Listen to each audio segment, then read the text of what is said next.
hoy vamos a abordar uno de los tópicos que me ha sido asignado, que está relacionado precisamente al registro sobre bienes inmuebles. En esta oportunidad vamos a trabajar todo lo que está relacionado al libro 9 del Código Civil, porque recuerden ustedes que los registros han sido considerados como un tópico que integra nuestro Código Civil en los 10 libros que posee. Entonces, desde el momento en que el legislador ha considerado pertinente considerar precisamente este registro, es porque le da el valor que debe tener dentro del ordenamiento jurídico, pese a que, como ya hemos indicado cuando abordamos el tema relacionado a la transferencia de la propiedad de los bienes inmuebles, en donde yo señalé que nuestro sistema es declarativo en su mayoría, es evidente que para efecto de tener los efectos jurídicos esperados y evitar situaciones que pudieran desencadenar en procesos judiciales como consecuencia de la falta de inscripción, es que se considera pertinente inscribir los bienes para evitar precisamente este tipo de consecuencias jurídicas, ¿no? En ese sentido, teniendo en cuenta ya dónde nos encontramos ubicados en el Código Civil, que es el libro 9, vamos a desarrollar a partir del artículo 2018 al 2023 el acápite relacionado sobre este registro que está vinculado precisamente a los bienes inmuebles. Pero para poder desarrollar esta ponencia, parece que no pasa la lámina. No, doctora, esta solamente es la primera. Sí, justo eso es lo que...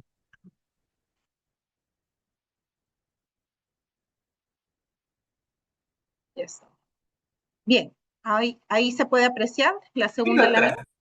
Perfecto. Entonces, les indicaba que para efecto de poder contextualizar la ubicación, ya tenemos una primera referencia que nos encontramos en el libro 9 del Código Civil. Y este libro 9 está precisamente desarrollando todos los acápites en torno al registro de la propiedad, ¿no? Y uno de los tópicos importantes que considero yo debe ser abordado con mucho detenimiento para efecto de comprender cómo es que se realiza este sistema de inscripción, nos lleva necesariamente a considerar qué entendemos por el registro de propiedad inmueble, ¿no? Este registro de propiedad inmueble es uno de los 4 registros que administra la Superintendencia Nacional de los Registros Públicos, conocido en nuestro país como la SUNAR. Este registro que nos lleva a considerar que todos los actos y contratos relacionados a los bienes inmuebles registrables, tales como las tierras o los terrenos, como lo conocemos, las casas, los edificios, los departamentos, las fábricas, estén comprendidos dentro del mismo. Pero a su vez, este registro de propiedad inmueble presenta una subdivisión, es decir, consta de otros registros, como por ejemplo el registro de predios, el registro de concesiones para explotación de servicios públicos, el registro de derechos mineros, el registro que está vinculado a las áreas naturales protegidas, el registro de naves y embarcaciones. Para contextualizar los efectos que tiene conocer estos subregistros, vamos a tener en cuenta que toda transferencia que se realice, nosotros conocemos, de acuerdo a los alcances del Código Civil, que basta el consentimiento, ya que en razón a lo que establece el artículo 949 del mismo Código Sustantivo, se verifica que las partes pueden realizar la realización de un determinado contrato o la realización de un determinado acto jurídico con el solo consentimiento. Pero ocurre que debe existir un acto posterior en virtud de la seguridad jurídica que rige precisamente las transferencias, un acto que se denomina la inscripción y donde tenemos que efectuar esa inscripción, obviamente, en un registro. Y cuando se trata de bienes inmuebles, pues el registro que debe recibir todas estas inscripciones es precisamente el registro de la propiedad inmueble. Pero para efecto de poder determinar cuál es el alcance que tiene esta inscripción en el registro público, nosotros tenemos que considerar que el registrador es el que califica precisamente los títulos. Y al momento de efectuar la calificación de los títulos, él va a tener en cuenta determinados aspectos, uno de los cuales precisamente es la prioridad en la atención de los títulos conforme a su ingreso. Es decir, de acuerdo a la hora y fecha de presentación de estos títulos, él tendrá que proceder a la calificación. Y ello responde a un sentido lógico, con el propósito de evitar que cualquier situación que no se haya previsto en un orden cronológico de presentación pueda generar pues una contraposición en los derechos o en las obligaciones que se pudieran generar. Vamos a ejemplificarlo para que esto se pueda comprender. Resulta que el día 7 de marzo del 2026 se presentó un título a las 9 de la mañana y otro con posterioridad a las 9:05 de la mañana. En el primero, el de las 9 de la mañana, se estaba inscribiendo una transferencia de propiedad respecto de un bien inmueble, pero resulta que a las 9:05 de la mañana ingresó un embargo respecto de ese bien inmueble. Si no se tuviera en cuenta el orden en que ingresan los títulos, podría haber colisión de derechos. Entonces, el registrador lo que hace es respetar el orden en que ingresan estos títulos al registro para su calificación a fin de evitar estas circunstancias que se pueden presentar. Muchas veces hemos recibido en los órganos jurisdiccionales observaciones que se nos hacen con el propósito de pedir aclaraciones, porque recuerden ustedes que el registrador está dentro de las competencias de él poder solicitar aclaraciones o integraciones de documentos o incluso de algún tipo de resolución que requiera para efecto de la inscripción, y para ello otorga un plazo y ese plazo tiene que cumplirse, porque ¿qué pasa cuando uno ingresa una observación fuera de plazo? Lo primero que vamos a conseguir respecto de una observación que no ha sido levantada dentro del plazo que estipula el propio registrador al momento de efectuar la observación es que el título sea tachado. Y en consecuencia, si el título ha sido tachado, pues tenemos que reingresar nuestro trámite para efecto de que el registrador nuevamente vuelva a calificar ese u otro acto jurídico que se presente. Entonces, ustedes están advirtiendo la importancia que tiene, uno, para la seguridad jurídica, el hecho de ingresar en el registro correspondiente un acto jurídico. Yo no podría ingresar en un registro distinto que no fuera el de la propiedad inmueble una transferencia de propiedad, porque ustedes saben que no solamente contamos con el registro de la propiedad inmueble. Nosotros, de acuerdo al Código Civil, tenemos una serie de registros, como por ejemplo el registro de las personas jurídicas, tenemos el registro de mandatos y poderes, tenemos el registro personal, el registro de testamentos, el registro de sucesiones intestadas, el registro de bienes muebles. Cada uno cumple una finalidad que ya vamos a indicar posteriormente, pero nosotros tenemos que saber identificar en qué registro vamos a realizar el acto jurídico. Las personas que hemos ido a realizar trámites ante la SUNAR sabemos que tenemos que llenar unos formularios para efecto de poder ingresar una inscripción de un determinado acto inscribible. Y cuando llenamos ese formulario, pues nos piden una serie de datos. ¿En qué registro usted lo va a inscribir? Si yo no conozco y no puedo identificar correctamente ante qué registro me encuentro o dónde debo inscribir ese acto jurídico, pues evidentemente va a generarme una observación por parte del registrador y evidentemente ello, si es que no se subsana dentro del plazo, pues va a conllevar a la tacha del título y eso implica que se tenga que reiniciar nuevamente el trámite. Entonces, si usted tiene una sucesión intestada porque falleció un familiar suyo sin dejar testamento y usted acudió al notario y realizó una declaratoria de herederos, pues usted no va a ir a inscribirlo, la sucesión intestada, en el registro de personas jurídicas. Usted tendrá que ir a inscribirlo al registro de sucesiones intestadas. ¿Para qué? Para que ahí se considere esa inscripción de quienes fueron declarados herederos de un causante que habría fallecido X o Y día. Entonces,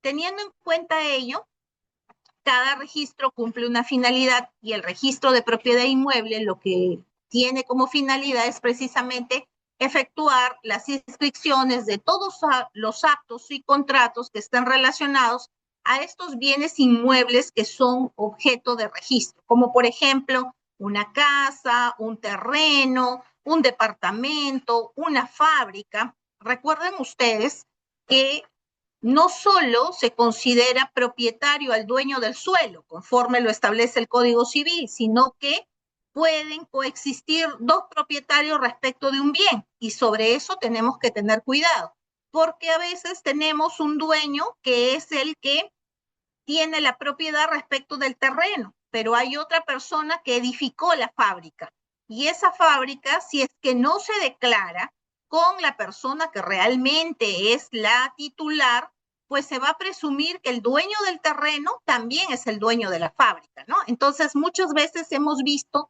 casos en los cuales los cónyuges, antes de conocerse, antes de casarse, evidentemente, uno de ellos tiene un terreno. Pero ¿qué pasa? Que se produce la unión conyugal y posteriormente el otro cónyuge, distinto del titular del terreno, edifica sobre ese terreno. Y cuando pasan los años y llega el divorcio, pues evidentemente el que construyó va a pedir la recuperación de aquello que invirtió en ese terreno. Si no se declaró la fábrica como titular al que puso los ladrillos, las columnas, el techo, etcétera, pues se presume que el titular de la edificación es el dueño del terreno.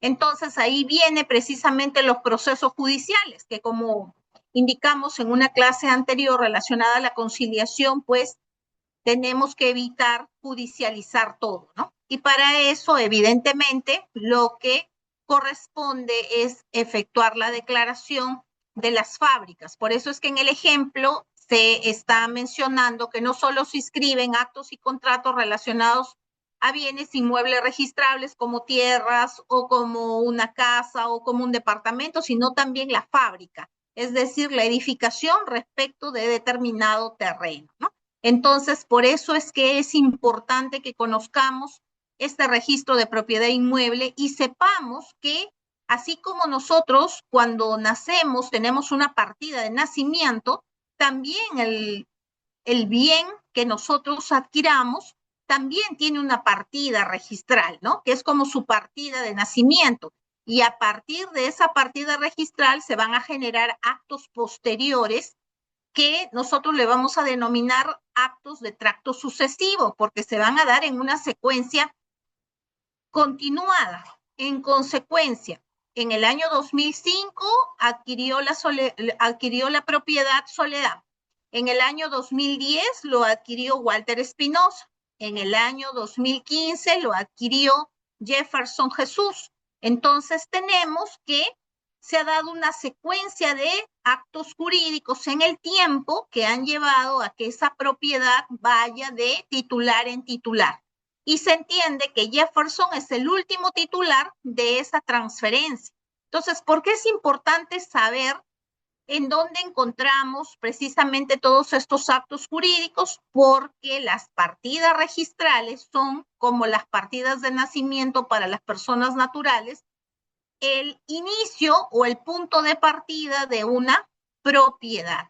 Y es en función al principio de publicidad que todas las personas podemos acceder a esa información para saber si efectivamente Jefferson, que está vendiendo el terreno, es precisamente el último titular. Porque podría ser que Jefferson no lo sea, ya que éste ha podido transferir la propiedad y el último comprador, que podría ser Ryder, no lo inscribió. Y como no lo inscribió, Jefferson está vendiendo el bien dos veces. Lo vende a Ryder y asimismo sigue vendiendo la propiedad tercera. Entonces, es importante conocer en qué registro debemos ubicarnos cuando se trata de transferencias de propiedad inmueble, sí.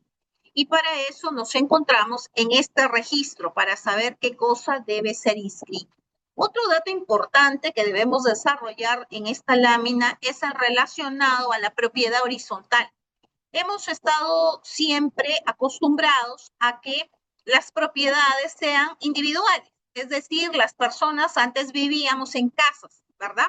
Y no había los edificios multifamiliares como ahora abundan en todas las ciudades del país, ello con motivo del auge o del boom inmobiliario que nos ha permitido poder contar con mejores condiciones de vivienda, con mejores costos, con mejores accesorios que antes no podrían haber sido de nuestro alcance. Entonces, esta propiedad ya no es una propiedad individual, es una propiedad horizontal porque forma parte de un edificio multifamiliar en donde cada dueño del departamento goza precisamente de la titularidad respecto de cada piso en el que se encontraría precisamente el bien que estaría registrado a su nombre. Entonces, también en este registro de propiedad inmueble se inscriben también los bienes que forman parte de una propiedad horizontal. Es en el registro de la propiedad inmueble. De otro lado, debemos tener en consideración que la SUNAR tiene zonas registrales. ¿Por qué? Porque para el Estado representa mucho mayor facilidad el hecho de tener ubicados el registro de predios por zonas registrales, ello con el propósito de responsabilizarse por determinados ámbitos territoriales de la inscripción de los registros correspondientes. Ello con el propósito de que se pueda, pues, hacer mucho más ágil los actos jurídicos, las inscripciones, porque imagínese una persona que vive en Iquitos, no va a venir hasta Lima a inscribir su propiedad. Tendría que contar con un registro que dentro del alcance territorial le permita inscribir. Entonces, el Estado, a través de los criterios de descentralización, utiliza precisamente estos criterios para lograr que existan zonas registrales que sean las más cercanas o las más próximas a donde viven los habitantes para evitar mayores costos, ¿no? Y precisamente es uno de los criterios que se considera para efectuar esta delimitación por zonas registrales. Por eso ustedes van a encontrar zona registral 4, zona registral 9, y ustedes van a decir, ¿y por qué se le ha considerado esa denominación? Por la zona territorial en la que se encontraría precisamente esa oficina registral, ¿no? De otro lado, debemos tener en consideración que no solo este registro de propiedad inmueble está vinculado a este tipo de inscripciones vinculadas a casas, edificios o a fábricas, sino también está vinculada a derechos mineros también, porque recuerden ustedes que los registros de propiedad inmueble se subdividen en precisamente otros registros, y uno de ellos es el registro de los derechos mineros, para ubicar las zonas de la concesión que habrían sido habilitadas para efecto de la exploración, explotación de minerales en nuestro país. Ahí que tenemos que tener en cuenta la ubicación de la concesión, porque recuerden ustedes que eso se rige por coordenadas, se ubica en qué lugar está la concesión y cuáles son los derechos mineros que tendrían para efecto de lograr esa inscripción. También existen registros de áreas naturales protegidas con el propósito de evitar precisamente que se cometan atentados también contra el medio ambiente. Lo que se busca es salvaguardar a través de estos registros de áreas naturales para poder delimitar en dónde nos encontramos y para evitar que se invadan zonas que son objeto de protección. Por ejemplo, se me ocurre el Parque del Manu. A nadie se le va a ocurrir lotizar lotes de terreno para vender en el Parque del Manu. ¿Por qué? Porque evidentemente se trata de áreas naturales protegidas que se encuentran delimitadas en nuestro país y que constituyen para nosotros nuestro patrimonio cultural, ¿no? En tanto ente, pues, ecosistémico que acoge a una serie de especies naturales protegidas y por lo tanto también forma parte de este registro que se tiene en la propiedad inmueble. También se considera el registro de naves y embarcaciones. Recuerden ustedes que a nosotros nos enseñaron que los registros de propiedad inmueble también se encuentran clasificados teniendo en consideración la cuantía del bien, porque antes solamente considerábamos al registro de propiedad inmueble como una casa, como un terreno, pero ahora, teniendo en consideración la cuantía de los bienes, también lo podemos considerar como un registro que englobe aquellas propiedades inmuebles dentro de las cuales se encuentran las naves y las embarcaciones. Por ejemplo, si yo tengo un yate que está anclado en el Callao, yo no podría decir que como el yate se mueve de un lugar a otro es un bien mueble. No, porque el valor del yate evidentemente lo convierte en un bien inmueble. Igual una embarcación. Yo me ubico en la caleta de Santa Rosa, en Lambayeque, y por lo tanto realizo la pesca de determinados productos marinos. Esta embarcación pues cuenta con todos los implementos necesarios para pescar anchoveta, por ejemplo, se me ocurre. Entonces, esta embarcación no cuesta un sol, no cuesta 2 soles, es una embarcación cara. Ha sido construida precisamente con buenos materiales y su costo en el mercado es bastante elevado. En consecuencia, esto calza dentro de los bienes inmuebles, precisamente por su valor.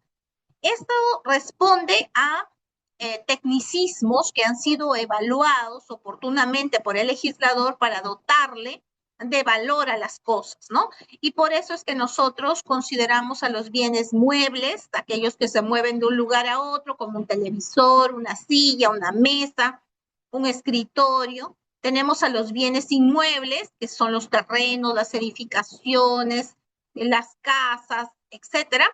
Y también tenemos a los semovientes, en donde se encuentran también bienes que comparten este tipo de valor, tanto de bien inmueble por la cuantía como de bien mueble por el desplazamiento que pueda tener.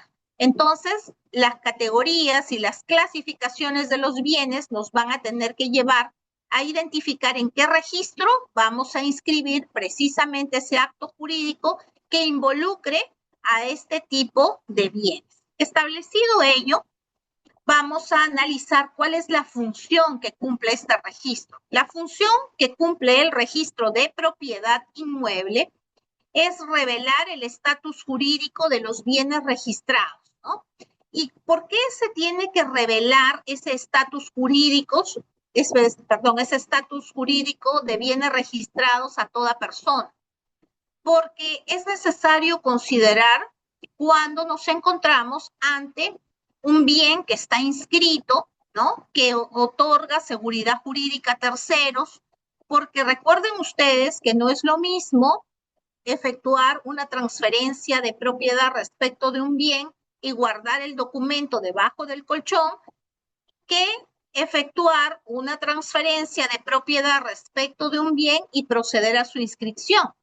Es muy distinto porque nos encontramos frente a un escenario en el cual la persona que inscribe precisamente este acto jurídico va a tener mejores prerrogativas frente a una persona que no inscribió precisamente este acto jurídico. Entonces, el registro revela nuestro estatus jurídico en cuanto a bienes registrados. Cuando ustedes van al registro y solicitan una búsqueda respecto de Jefferson Jesús, cuántos bienes tiene, evidentemente revela su estatus jurídico, porque si sale que Jefferson tiene 5 departamentos, 3 estacionamientos, 2 yates, obviamente el estatus de Jefferson no va a ser el mismo que de Juan Pérez, que tiene solamente una motocicleta inscrita en el registro de bienes muebles. Entonces, lo que quiero clarificar es que el registro cumple esa función de revelar el estatus jurídico de los bienes que tiene registrado una determinada persona. No importa si es o no un tercero registral o interesado. ¿Por qué no importa? Porque por el principio de publicidad, todas las personas tenemos el derecho de conocer si efectivamente una determinada persona cuenta o no con bienes. Es decir, no hay una limitación para que yo pueda acceder por el principio de publicidad a información registral. Es decir, si yo solicito una búsqueda respecto de los bienes de Walter Espinosa, no podría decirse que estoy invadiendo su privacidad porque necesito tomar conocimiento de esos bienes que pueda poseer en razón de que yo considero que esta persona debe indemnizarme y tengo que yo ver a través de qué medios voy a lograr la efectividad en torno a esa indemnización que pretendo, en este caso, solicitar a Walter Espinosa. Entonces, ninguna persona podría efectuar cuestionamiento por qué he ingresado al registro de propiedad inmueble respecto de A o de B, porque no interesa si la persona es un tercero interesado o si es una persona que no tiene vinculación con la persona para la cual se está solicitando la información, porque nos ampara precisamente la publicidad registral. Y recuerden ustedes que hay oponibilidad de derechos. Una persona que inscribió un bien, pues puede oponerlo a las demás.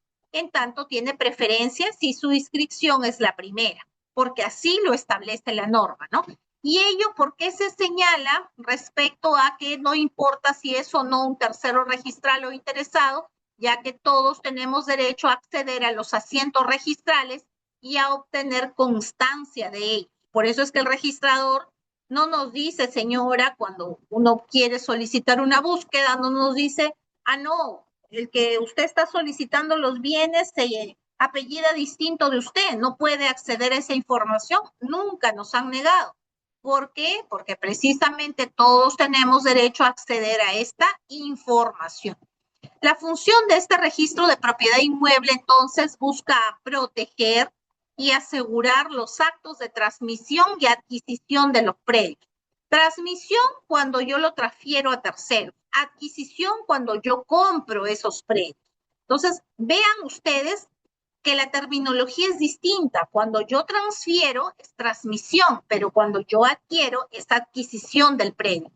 En otras palabras, todo nuestro sistema registral se sustenta en un principio que es básico y que es uno de los pilares, se podría decir, de los registros, y es la seguridad jurídica. Lo que nosotros buscamos cuando acudimos al registro público a inscribir un bien es garantizar la seguridad jurídica.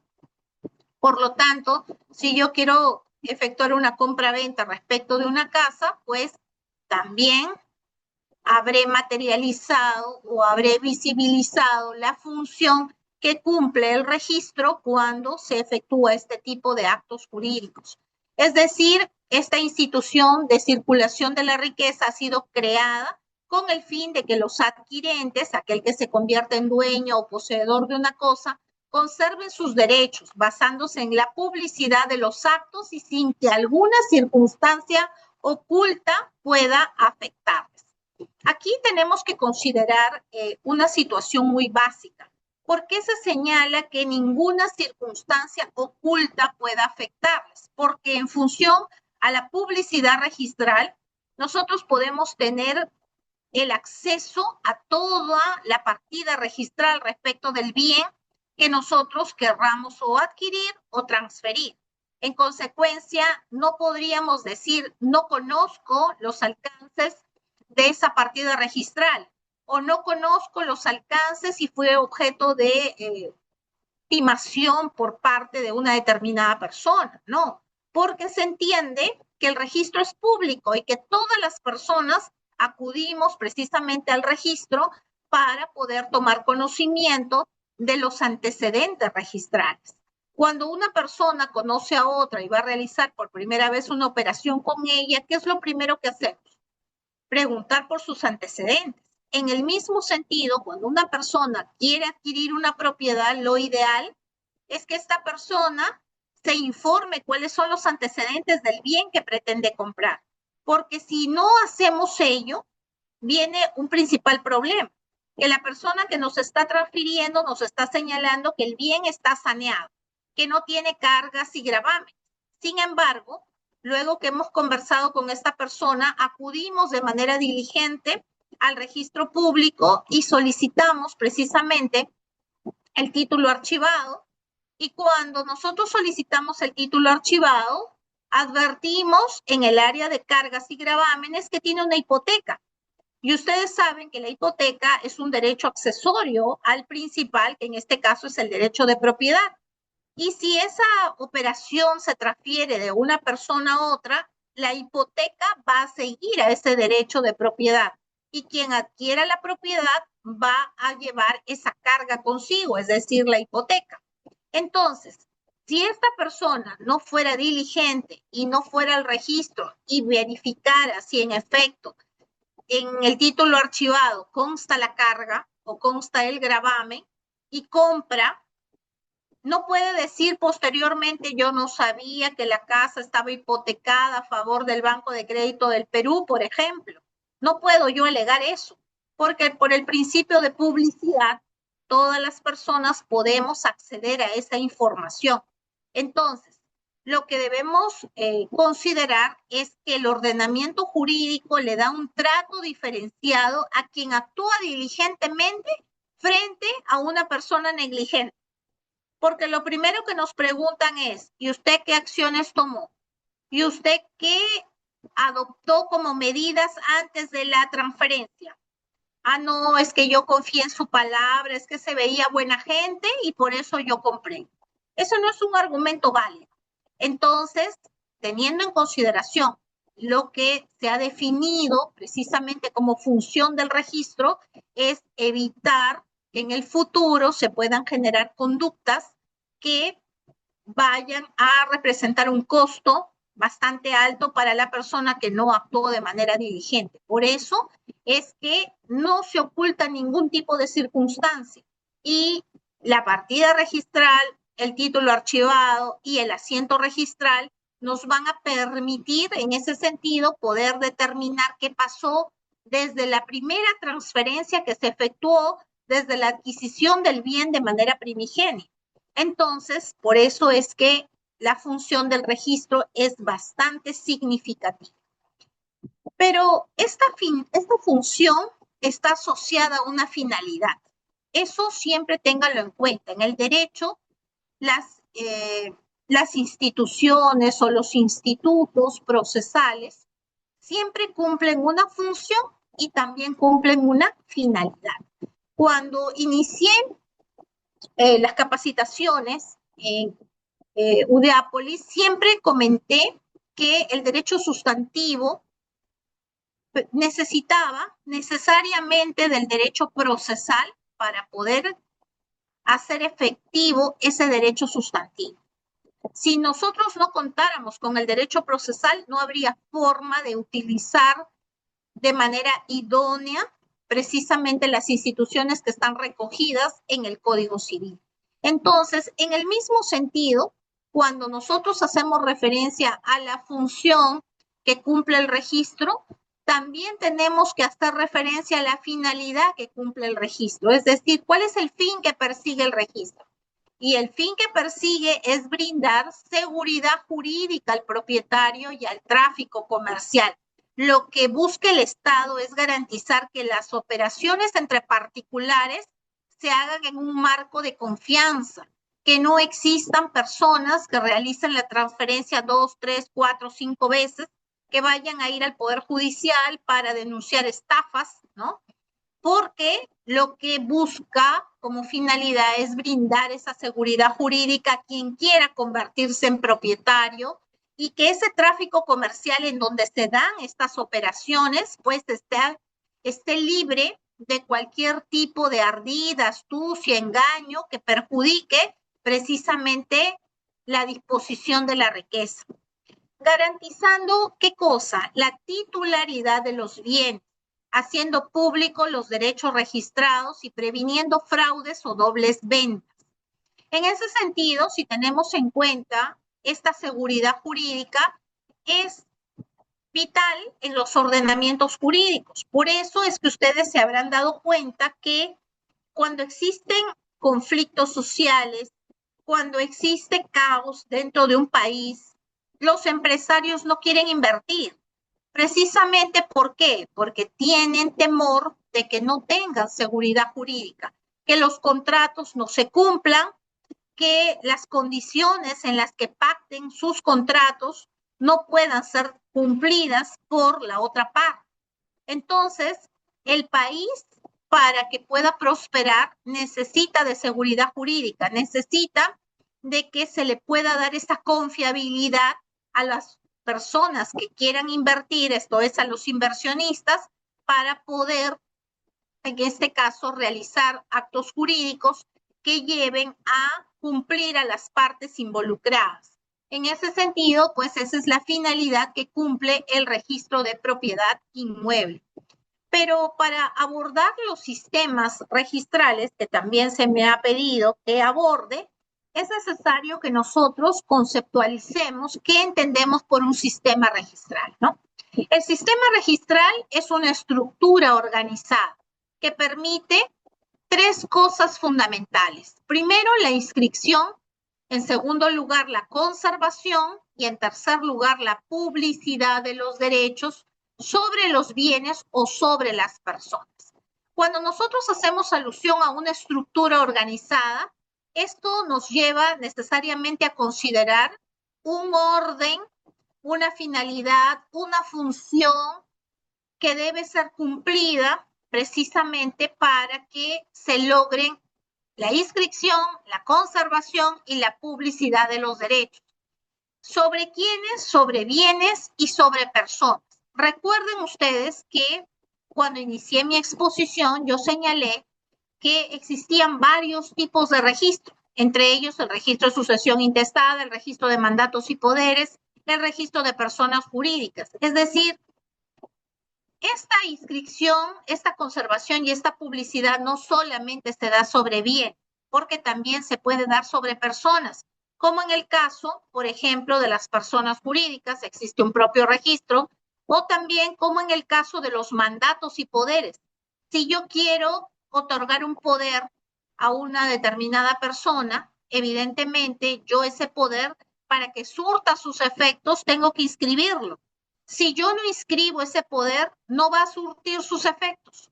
Tal es así que cuando se realiza el otorgamiento de un poder y se tiene que ejecutar los mandatos que en este caso ha otorgado el poder dante a esta persona que lo está representando, evidentemente lo que primero le piden a la persona para determinar si efectivamente sigue siendo el apoderado de este poder dante es una vigencia de poder. ¿Y a dónde usted va a acudir a solicitar esa vigencia de poder? Obviamente que el registro de mandatos y poderes. Entonces se dan cuenta que los sistemas registrales nos permiten ubicar tanto en un registro que esté orientado a la inscripción de bienes, como estamos abordando el tema del registro de propiedad inmueble, pero también podría ser el registro de propiedad mueble, cuando se trata de cosas muebles, evidentemente, ¿no? Y cuando se trata de personas, nos vamos al registro de personas jurídicas, si se trata de entes abstractos representados por personas naturales, o nos podemos ir al registro de mandatos y poderes, o nos podemos ir al registro de personas, de sucesiones intestadas, cuando las personas naturales fallecieron sin dejar un testamento. Entonces, esto nos va a permitir, dependiendo del sistema registral en el que nos encontremos, cómo ubicar esta estructura en que está diseñada este sistema registral que nos permita lograr o la inscripción cuando vamos a registrar nuestro derecho, o cuando vamos a inscribir una propiedad inmueble, o cuando vamos a inscribir, por ejemplo, una concesión minera. Esto nos permite.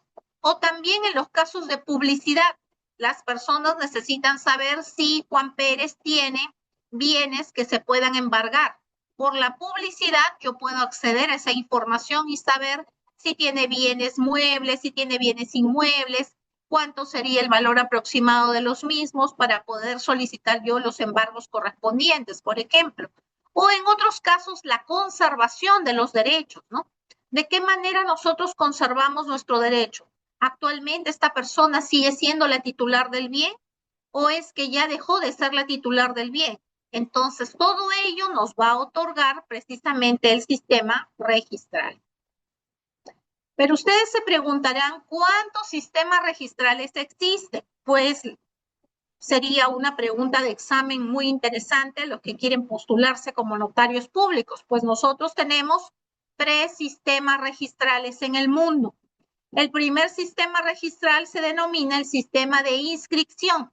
Cada derecho sobre un bien se inscribe de manera específica. Esto es usado en países como España, como Alemania. Entonces, cuando ustedes les hablen del sistema de inscripción, ustedes asocian a estos países europeos y señalan que cada derecho sobre un bien se inscribe de una manera específica. Si estamos inscribiendo un vehículo, nos vamos al registro de propiedad vehicular. Estamos inscribiendo un departamento, nos vamos al registro de propiedad inmueble. Pero existe otro sistema, que es el sistema de la transcripción. Funciona registrando documentos públicos sin realizar verificaciones profundas. Se usa en algunos países de América Latina. Por ejemplo, si yo quiero registrar algún documento, simplemente acudo al registro y se realiza la inscripción. No hay mayor estudio del acto jurídico que yo pretendo registrar.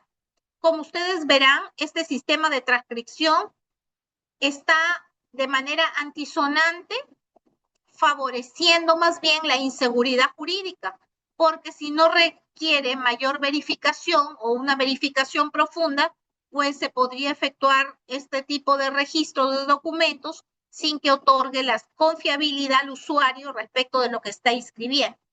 Y finalmente tenemos el sistema de folio real. Este sistema es el que adopta nuestro país. Agrupa todos los registros de un bien en un solo documento. Por ejemplo, si nosotros queremos registrar una propiedad inmueble, evidentemente nosotros vamos al registro de la propiedad inmueble.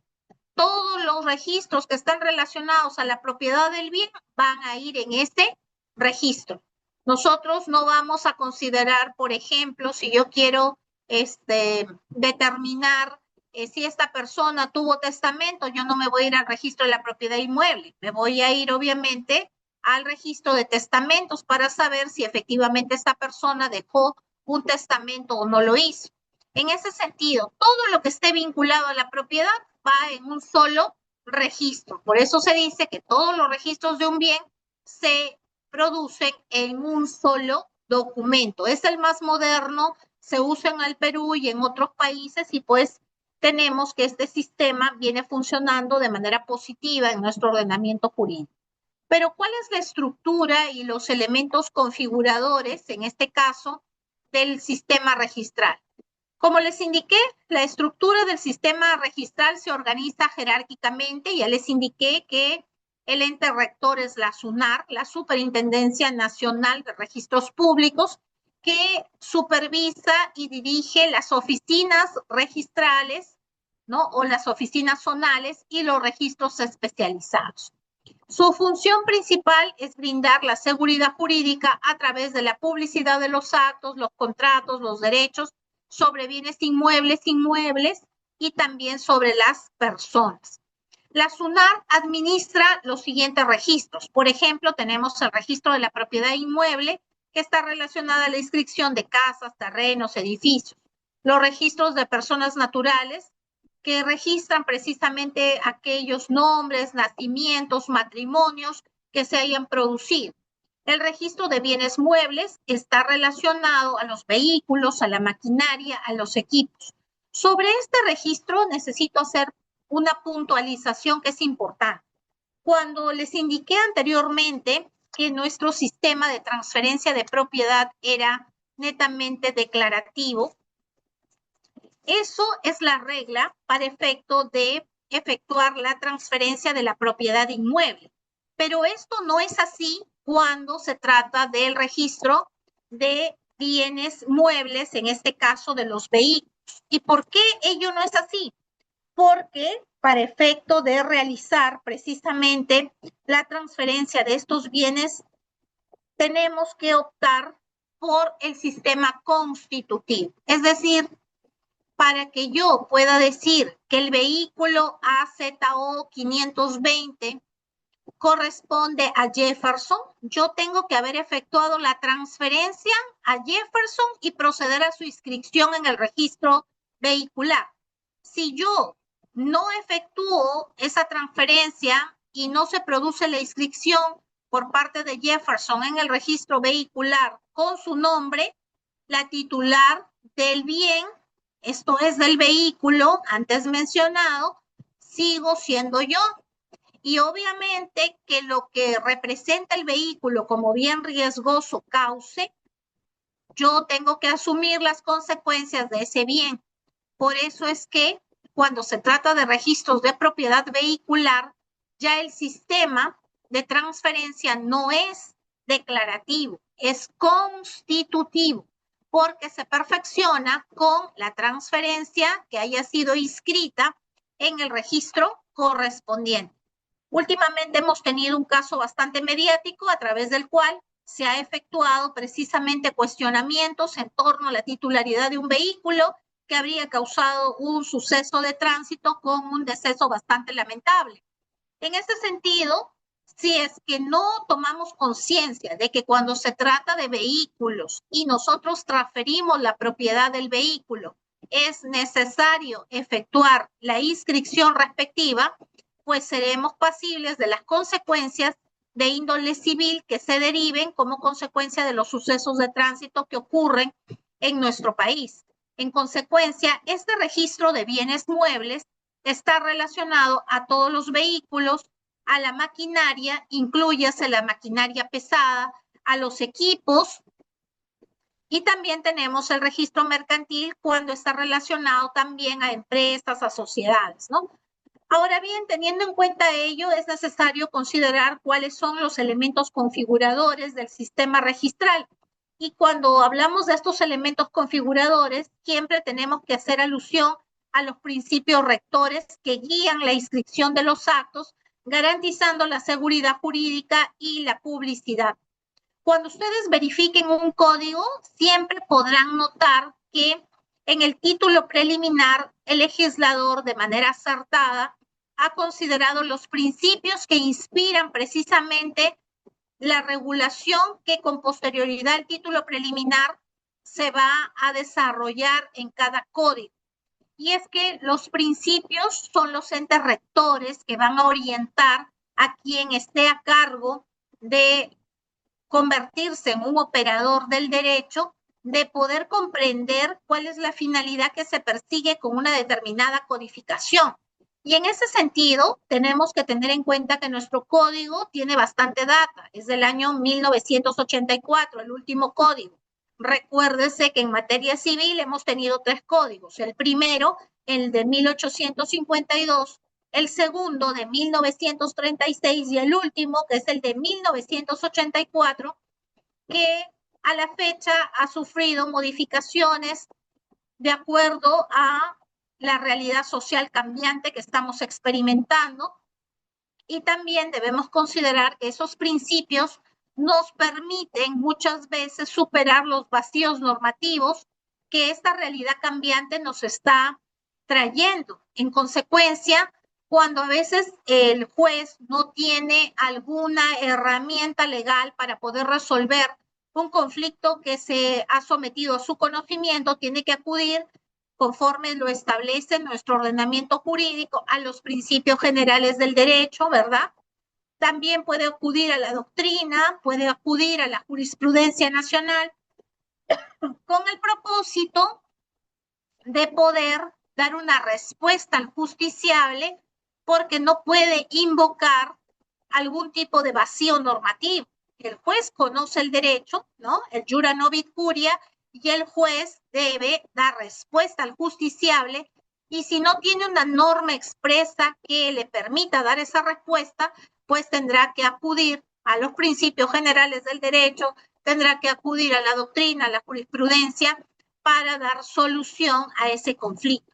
En consecuencia, ello ocurre lo mismo en este libro 9 del Código Civil relacionado a los registros. Y es que necesariamente para nosotros considerar sus elementos configuradores de un sistema registral, tenemos que recurrir a esos principios. ¿Cuáles son esos principios que han sido considerados por nuestro legislador? Tenemos el principio de rogación, el principio de legalidad, tenemos el principio de fe pública registral, tenemos el principio de publicidad, el principio de especialidad, el principio de tracto sucesivo y el principio de prioridad. Estos principios protegen al adquirente de buena fe y estructuran la organización y funcionamiento del registro. Vamos a desarrollarlos uno por uno para efecto de poder entender de qué se tratan estos principios. Pero lo principal que tenemos que tener como premisa es que estos principios van a permitir que dentro de el desarrollo que nosotros hagamos en torno a un acto jurídico o su posterior inscripción, lo que el ordenamiento jurídico busca es dotarle al ciudadano de todas las garantías que necesite para que esos actos jurídicos inscribibles se hagan con la mayor confianza posible. Esto es, se sustenten o se soporten en la seguridad jurídica. En consecuencia, lo van a proteger, le van a dar un cariz de buena fe, porque recuerden ustedes que cuando tenemos un conflicto que debe ser judicializado, lo primero que ve el operador judicial es, ¿se trata de un tercero de buena fe o se trata de un tercero de mala fe? Si se trata de un tercero de buena fe, se le da la protección legal, pero si se trata de un tercero de mala fe, que lo que quiere es sustraer precisamente al bien de las consecuencias que pudiera haberse dirigido respecto del mismo, evidentemente no le va a dar protección al ordenamiento jurídico. Se da protección a aquel que adquiere los bienes de buena fe. ¿Por qué? Porque el sistema lo que protege es eso, el tráfico comercial legal, el tráfico comercial lícito, no aquel que contrapone principios máximos dentro del ordenamiento jurídico frente a sus propios intereses personales. En consecuencia, para estos efectos es necesario considerar estos principios que los vamos a abordar en la lámina que sigue. Pero antes de ello, también se me requirió que nosotros analicemos cuál es el ser y la razón de ser del registro, ¿no? Cuando yo hago referencia al ser, me refiero a esa institución jurídica, ¿no? El registro es una institución jurídica pública, porque recuerden que el Estado es el que nos da esa seguridad jurídica y su ente rector es la SUNAR, que precisamente se encarga de garantizarnos que todos los actos inscribibles que hayan llegado hacia su dominio sean de conocimiento de los demás integrantes de la comunidad. En ese sentido, el ser del registro es una institución jurídica pública destinada a la publicidad de actos y derechos. Entre ellos tenemos pues los relacionados a los inmuebles, a las personas, a las empresas, y va a ofrecer un registro ordenado y oficial de la titularidad. Pues no se ha escuchado, por ejemplo, que el registro público contemple algunas falencias en cuanto a orden. Al contrario, debemos sentirnos orgullosos de tener un registro que es un registro ordenado, un registro que le da al ciudadano esta confiabilidad, un registro que prioriza los títulos que son objeto de calificación de acuerdo a su orden. Es decir, los casos o la incidencia de situaciones irregulares provenientes del registro público es mínima. La estadística no nos lleva a considerar que el registro público no actúe de manera transparente. ¿Por qué? Porque tengan en cuenta que cuanto más transparente sea la calificación de los títulos, pues el índice de denuncias contra los registradores públicos va a ser muy bajo. En ese sentido, se tiene pues registros ordenados y mantienen información oficial, es decir, no estamos ante información desfasada, al contrario, existe un suministro permanente de toda la información que se realiza. Vamos a suponer que respecto del predio ubicado en la calle Las Dalias 500 de la urbanización Santa Victoria de Lima, se ha dado una transferencia de propiedad el día 7 de marzo del 2026 y con posterioridad a ello se han inscrito otros actos jurídicos el día 9, el día 10, el día 12 de marzo.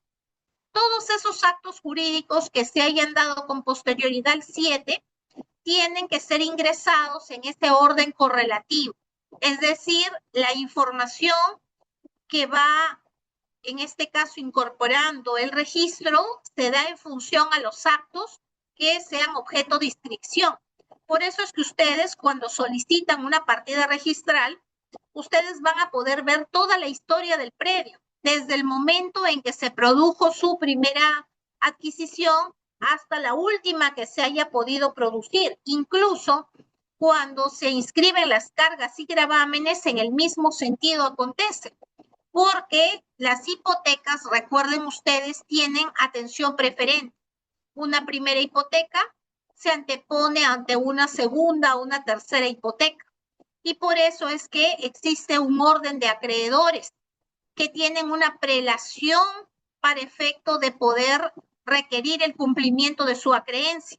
Si yo tengo una primera hipoteca constituida con el BCP, una segunda hipoteca constituida con el Scotiabank y una tercera hipoteca constituida con Juan Pérez, evidentemente, cuando ese bien tenga que ser sometido a una ejecución, producto precisamente de un proceso de dicha naturaleza, a quien se le va a pagar primero es al primer acreedor, que en este caso es el BCP. Luego se le va a pagar al Scotiabank y últimamente se va a pagar a quien lo adquirió con esta tercera hipoteca inscrita. Recuerden ustedes que en el derecho, si es que sobrara algún dinero producto de la ejecución del remate del bien, ese remanente se le entrega al titular del mismo, que en este caso es el deudor de los tres acreedores a los que he hecho mención precedentemente. Es decir, no es que se remató el bien por 100,000 soles y las deudas ascendían a 80,000 y los 20,000 ya los perdió el deudor. No, ese remanente se entrega precisamente al titular del bien. Como ustedes se pueden dar cuenta, nuestro ordenamiento jurídico brinda en todas las etapas de estos actos inscribibles protección y seguridad jurídica. Pero no es lo mismo el ser que la razón de ser, ¿no? ¿Cuál es la razón de ser de nosotros? Pueden ser nuestros padres, la razón de ser de nosotros pueden ser nuestros hijos, la razón de nosotros pueden ser nuestros hermanos, la razón de ser de nosotros pueden ser también nuestros amigos. Todos tenemos una razón de ser y esa razón de ser va a variar dependiendo de quién comparta con nosotros nuestro tiempo, nuestra vida, etcétera, ¿verdad? Pero la razón de ser que tiene el registro es distinta, pues no tiene hijos, no tiene hermanos, no tiene amigos. El registro lo que tiene como razón de ser es brindar seguridad jurídica dentro de esta dinámica que se da en el momento en que se distribuye la riqueza, se transfiere la riqueza, permitiendo que terceros contraten en función a la veracidad de esta información y que se reduzcan al mínimo estos riesgos, de tal manera que si a mí se me vende un bien, yo tenga la confianza de que ese bien tuvo como anterior propietario a quien me lo está transfiriendo. Y si yo tengo esa información, evidentemente voy a comprar a confianza de que esta operación no me va a traer procesos judiciales posteriores que me demanden pérdida de dinero, tiempo, salud, etc. Entonces, la razón de ser que tiene este registro es brindar seguridad jurídica que puede ser estática porque se puede dar en el momento de la operación o puede ser dinámica desde el momento en que se transfiere de una a otra persona precisamente estos bienes, permitiendo a terceros precisamente contratar confiados en la veracidad de esta información, reduciendo riesgos y costos, ¿verdad? Porque no es lo mismo que yo compre un bien a una persona que me lo está vendiendo por primera vez, que yo adquiera un bien de una persona que ya lo va transfiriendo el mismo bien a 3 personas, porque yo voy a tener que litigar con las otras 2 personas. En consecuencia, pues esa es la razón de ser del registro. Ahora bien, vamos a entrar a un tópico importante que nos va a permitir entender los principios registrales, y es la tutela de la apariencia y la protección de terceros. Cuando yo digo apariencia, es aquello que parece que fuera verdad, pero que no lo es. Y cuando me refiero a la protección de terceros, estoy haciendo alusión a de qué manera esa apariencia me va a llevar a proteger a las personas que estén involucradas en esos actos jurídicos que yo vaya a realizar. En ese sentido, la tutela de la apariencia es una figura de carácter excepcional, por la cual solo puede protegerse al tercero de buena fe cuando se agrega la culpa del titular primigenio que ha originado esa situación de apariencia. Para comprender este concepto es necesario que nosotros tengamos en consideración que lo que el ordenamiento jurídico busca es lograr que quien actúa de buena fe no se vea perjudicado en los actos jurídicos en los que intervenga. En ese sentido, vamos a suponer que nos encontramos ante una situación que nos lleva a realizar un acto simulado. Ustedes habrán escuchado esas ventas simuladas, ¿no? Cuando, por ejemplo, se les va a embargar un bien y por ahí nos falta un ingenioso que tenga una idea muy creativa y diga, mejor antes de que el banco me quite el bien, ¿qué te parece si lo transfiero a Juan Pérez? Pero en realidad no se lo estoy transfiriendo de verdad, sino vamos a hacer un acto simulado. Y por otro lado, la persona a la que le estoy transfiriendo le decimos, ¿sabes qué? Esto lo hago con el propósito de evitar acciones legales que puedan instaurarme y por esa razón es que voy a realizar tal o cual acto jurídico, ¿no?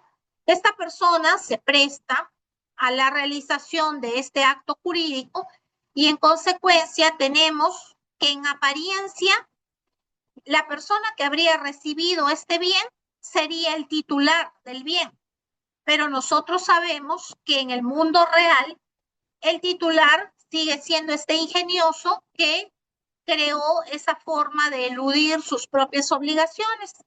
Y en consecuencia nosotros tenemos ahí una situación interesante.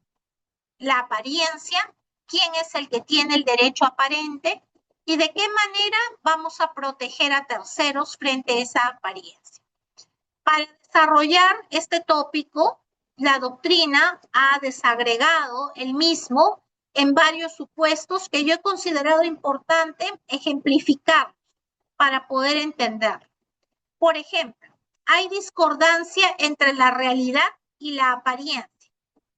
Es decir, lo que pasa en el mundo real no es lo mismo que está en el mundo jurídico. Por ejemplo, A y B celebran un contrato con vicios de la voluntad. Posteriormente ese contrato es declarado nulo, ¿no? Ya nosotros sabemos cuáles son los vicios de la voluntad.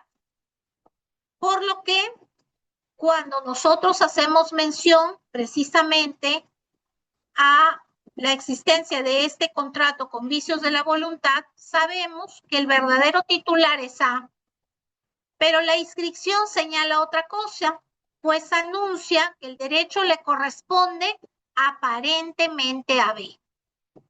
Lo que les indicaba precedentemente, el verdadero deudor respecto de un acreedor lo que hace es transferir a un tercero el bien para evitar que se puedan iniciar acciones tendientes a la recuperación de esta creencia. Lo mismo ocurre si es que A es el propietario inscrito. pero este vende el mismo bien a favor de B, que no inscribe, y luego a C, que sí lo inscribe. Por lo cual, el propietario real, que en este caso es B, el primer comprador, se opone al propietario aparente, que es el aún inscrito, es decir, al que nosotros consideramos como el propietario A. ¿Cómo podemos comprender esto? Cuando se dan las simulaciones, nosotros sabemos que existe precisamente un titular de un bien que es el que en la realidad sigue siendo el titular. Pero cuando nosotros hacemos una transferencia simulada con este vicio de la voluntad al que he hecho mención, evidentemente estamos generando una apariencia de un derecho que sabemos que en la realidad no ha acontecido porque esa transferencia ha sido simulada solo con un propósito específico. En consecuencia, ahí advertimos que hay discordancia entre la realidad, porque sigue siendo el deudor el titular del bien, y la apariencia, porque quien fue el destinatario de este bien para evitar esas medidas cautelares, pues en apariencia es el que tiene el derecho. Otro de los supuestos es el relacionado a esa discordancia que se da y que es imputable a un sujeto investido de la realidad. Por ejemplo, vamos a tomar en cuenta este contrato vicioso al que he hecho mención, producto de un vicio de la voluntad, evidentemente. Genera un titular aparente B, que sería al que le hemos transferido, vamos a decirlo en palabras simples de mentira, el bien. Y este titular aparente engaña a un tercero C.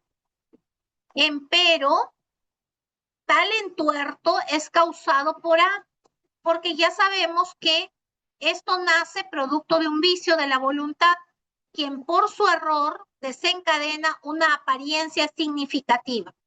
Vamos a suponer que Juana tenía una deuda con María y Juana, para evitar que María le embargue, habla con su prima Sofía y le dice a Sofía que necesita efectuar esa transferencia simulada con ella para evitar que se inicien acciones en su contra. Sin embargo, Sofía, a su vez, no quiere verse en problemas y conversa con su amiga Magdalena y le dice: Magdalena, vamos a hacer una venta simulada que tú eres la titular del bien.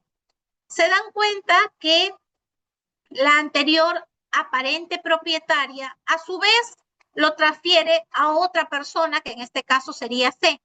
En consecuencia, apreciamos que esta discordancia es imputable a un sujeto investido de la realidad, es decir, a alguien que primigeniamente se consideró que iba a ser el titular del bien, pero que éste, por determinadas motivaciones, terminó transfiriéndolo a un tercero. Otro supuesto que se puede presentar es que la apariencia sea la causa que ocasiona la confianza del tercero. Por ejemplo, estamos ante el titular aparente B que transfirió a este tercero C, quien actúa bajo la confianza que el derecho le corresponde a B, es decir, a quien se lo transfirió. La adquisición de C toma como base la apariencia, sea del registro, la posesión o otro elemento. Igual ocurre en el caso de la doble venta, pues el segundo comprador, que en este caso es C, confía en la inscripción de la que aún goza el titular aparente A. En este supuesto es mucho más, se podría decir, confusa la figura. ¿Por qué? Porque el titular aparente B transfirió a un C, quien actuó bajo la confianza de que este derecho le correspondía a B. Pero aquí no estamos considerando que este último adquirente confía en la inscripción del primer adquirente, esto es de A. Entonces, como se pueden dar cuenta ustedes, estamos ante tres personas, A, B y C, y que C está generando su confianza en la primera transferencia que se habría efectuado de A hacia B, cuando en realidad lo que él tendría que tener como seguridad jurídica es que el que le transfirió, que sería B, lo haya hecho de manera correcta hacia él. situación que no se da en esta regla porque la confianza del tercero se ocasiona precisamente a partir de la transferencia que se hace de parte de A hacia B. Otro de los supuestos es que el tercero necesite de buena fe y de título oneroso. Cuando yo hago referencia al título oneroso es aquel en el cual para la realización del acto jurídico se requiere que la prestación tenga como contraprestación el pago de una suma dineraria. Cuando, por ejemplo, yo me refiero a comprar una propiedad y por el precio pago la suma de $50,000, estamos hablando de un contrato de naturaleza onerosa. ¿Por qué? Porque ha mediado un pago en esa compraventa de $50,000. Pero si yo decido donar un vehículo, por ejemplo, esta donación es a título gratuito, es decir, no representa ningún costo. No hay que pagar absolutamente nada para que yo me convierta en propietario de ese vehículo por donación. Entonces, ustedes pueden verificar que el título oneroso es distinto del título gratuito. Y para estos efectos de la tutela de apariencia y la protección de terceros, no cabe el título gratuito, solo cabe el título oneroso. En el supuesto que se realice esta transferencia y que el tercero tenga que determinarse frente al operador judicial, pues lo primero que va a tener que acreditarse es la buena fe con la que hubiera actuado. Porque como ya les dije anteriormente, la mala fe no es bien aceptada por el ordenamiento jurídico en función a que se ha actuado en contra de este. Entonces, si yo quiero invocar tutela de apariencia y protección de tercero, tengo que necesariamente haber actuado de buena fe y a título oneroso. En el caso que se les ha consignado, se señala que el tercero, que en este caso sería C, debe actuar con buena fe, esto es con desconocimiento del hecho jurídico contradictorio, a pesar de haber sido diligente en su actuación en el tráfico. Cuando yo me refiero al tráfico, me estoy refiriendo a las operaciones comerciales que se dan, ¿no? El tráfico jurídico, cuando yo transfiero la propiedad de un vehículo a otra persona y esta a su vez lo transfiere a un tercero, entonces, a ese tráfico me estoy refiriendo. Pero el ordenamiento jurídico siempre requiere que la persona de buena fe actúe de manera diligente. Yo no puedo decir, yo no sabía, yo desconocía, yo no indagué. No, tiene que ser una persona que haya actuado con diligencia debida. Y también que el título a través del cual haya efectuado este tipo de acto jurídico tenga el carácter de título oneroso. Ahora sí, teniendo en consideración esos supuestos que hemos desarrollado, vamos a ver de qué manera estos van a tener trascendencia para poder invocar estos principios registrales. Porque yo ya les planteé anteriormente la casuística.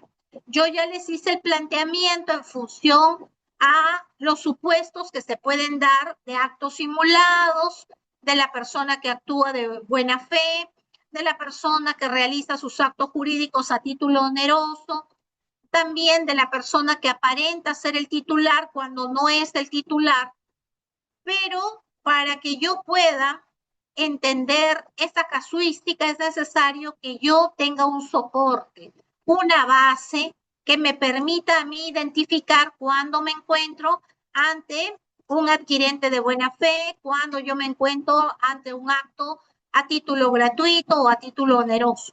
Y precisamente esas pautas orientadoras son los principios registrales, que son normas fundamentales que estructuran este sistema de publicidad al que hice mención anteriormente como un sistema estructurado, ordenado, porque si algo debemos preciarnos de nuestro sistema registral es que es ordenado y que tiene una baja incidencia en cuanto a realizar actos irregulares.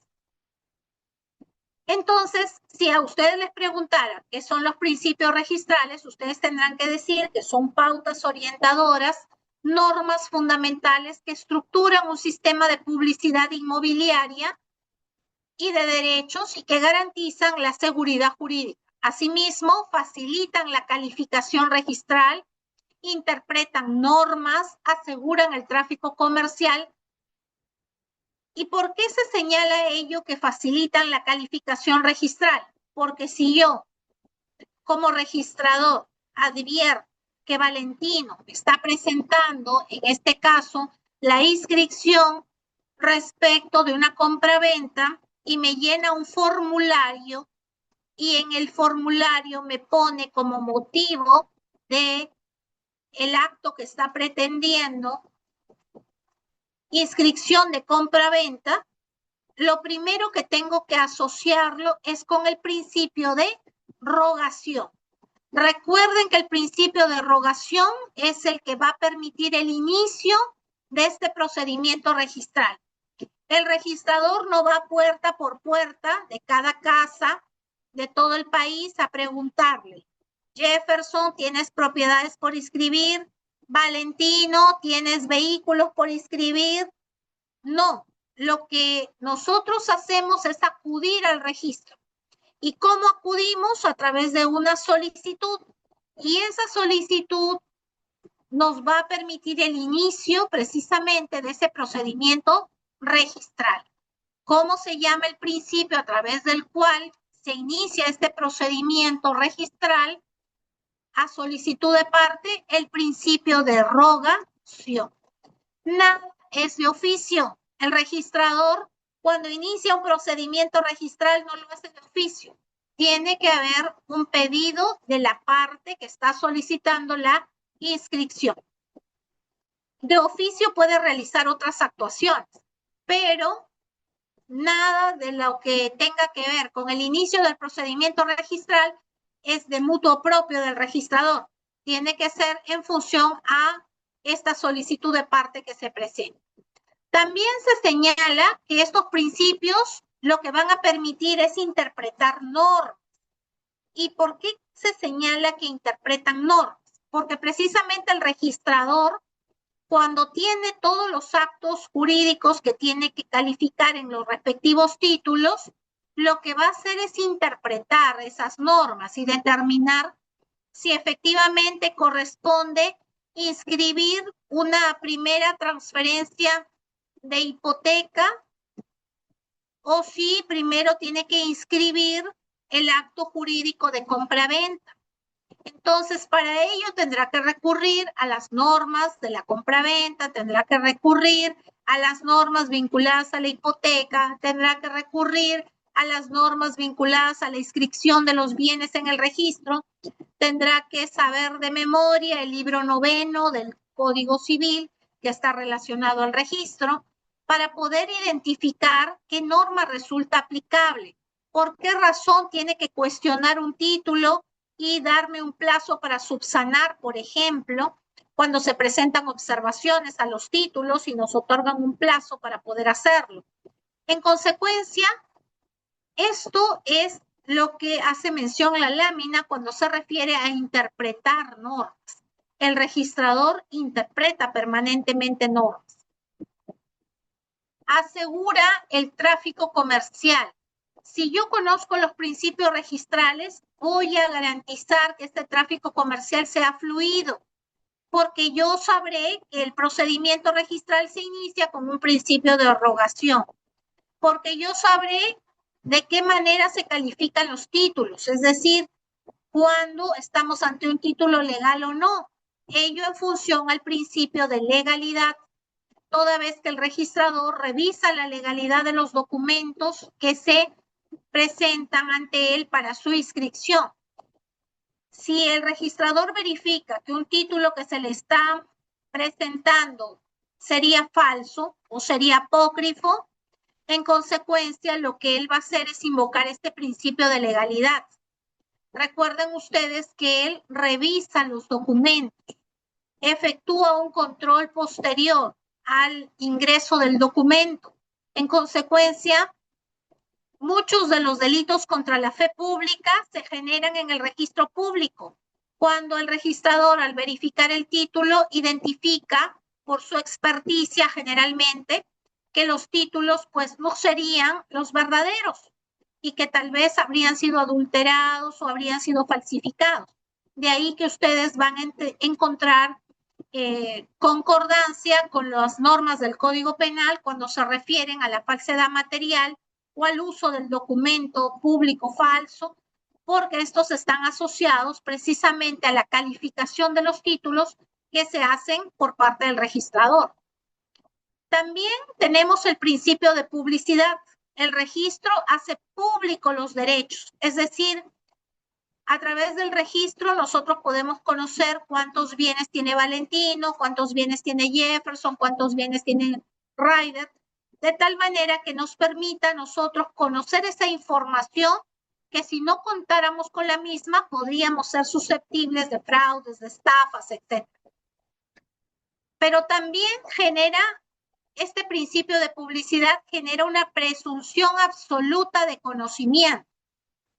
Recuerden que las presunciones son dos, la presunción jure et de jure y la presunción juris tantum, que admite prueba en contrario.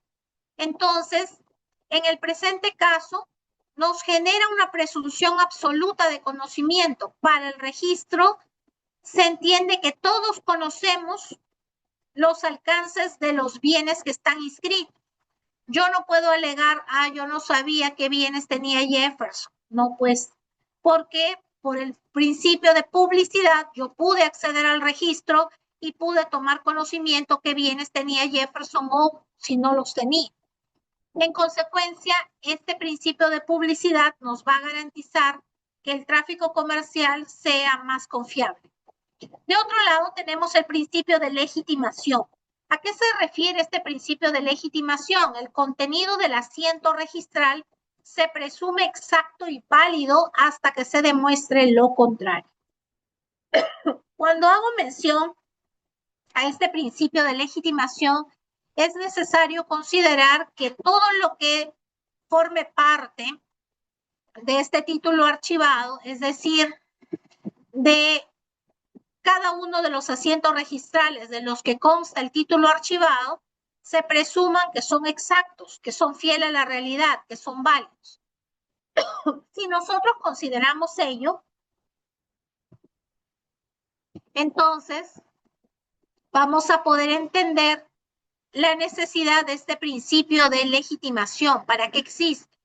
El principio de legitimación existe para darnos esa confiabilidad que lo que aparece consignado en el asiento registral es lo que realmente ha acontecido.